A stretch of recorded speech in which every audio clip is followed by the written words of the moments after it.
So, I've got an interesting theory about Game of Thrones' most previous episode, and so don't watch this if you've not watched it yet. I'm not a big spoiler guy. I don't want to spoil anything for anybody. But listen, my queen right now is getting a lot of flack on the internet.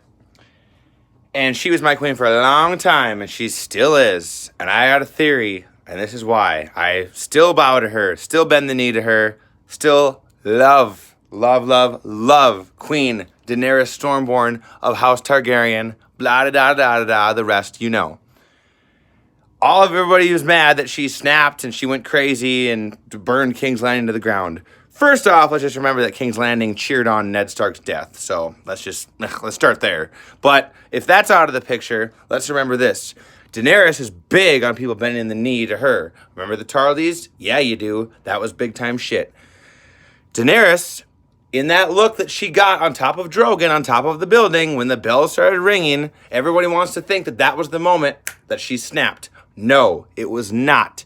Daenerys had a plan, and Grey Worm knew that plan. And this is why Varys wanted to kill her, because Varys also knew the plan. It's not that she snapped and went mad. She's been mad. She's a Targaryen. The shit is in her blood, and we all know it. Westeros knows it. That's why she's such a dangerous threat to Westeros, but not in the dangerous way that the Lannisters are. Because Lannisters kill people at weddings. Daenerys burns whole cities. Whatever. The moral code and compass in this show is very thin. And I don't know. You don't need to be a good person to root for certain characters in the show. Like, just everybody calm down.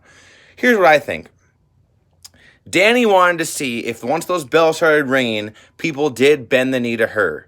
And that they saw her flying over. I mean, obviously the people of King's Landing knew who was coming and what was about to happen. So there's no doubt that this woman got a reputation that preceded her, okay? So they knew she was coming. And they knew whatever happened, they were going to be told who the new queen is. Well, the bells rang, and there's their new queen.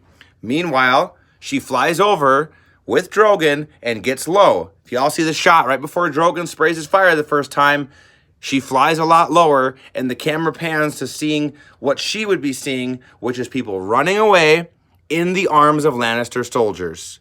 So nobody bent the knee. And nobody was killing Lannister soldiers. They were running together. And that was it. That was the final straw. She lost Melisandre. She lost... Missandei. She lost Jorah Mormont. She lost Viserion. She lost Rhaegal. She lost her love of Jon. She lost the trust of Varys. Come on. She's lost everything. And the one thing she thought she might be able to have still is King's Landing. And no. So you know what? She didn't go mad. She was doing the punishment thing that she's already shown us that she does, which is to burn them all. And that does fall in line with what her family does. They're crazy. There's no doubt about it. But they still have dragons. And they got one hot-ass girl running those dragons. So I still support my queen. Bend the knee to her. And long may she reign. R.I.P. to Cersei and Jaime. But I swear to God, this makes sense, and y'all are too mad about it. And I'm excited for the finale. Because now, y'all are rooting for Daenerys to die, and I'm rooting for her to live.